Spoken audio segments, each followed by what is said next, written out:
Matutong magpakumbaba isang payo para sa mga mayayabang. Kung ikaw ay isang taong mayabang, marahil ay hindi mo alam ang halaga ng pagpapakumbaba.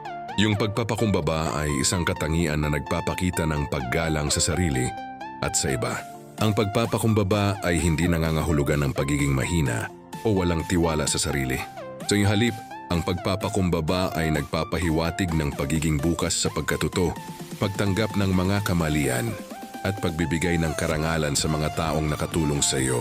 Ang mga taong mayabang ay madalas na nagmamalaki ng kanilang mga tagumpay, yaman, talino o hitsura. Sila ay nag-aakala na sila ay higit sa iba at hindi na kailangan ng anumang payo o tulong.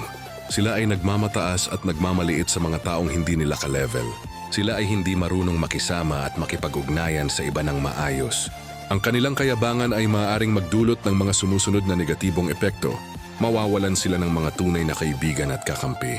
Walang gustong makisama sa isang taong palaging nagyayabang at hindi marunong magpasalamat o magbigay puri, at mawawalan sila ng mga oportunidad na lumago at umunlad.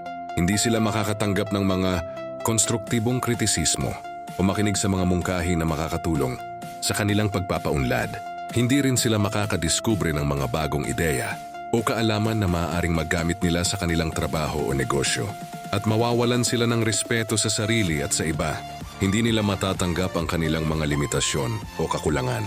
Hindi rin nila mapapahalagahan ang kanilang mga natatanging katangian o talento. Hindi nila makikita ang kagandahan o kabutihan sa iba.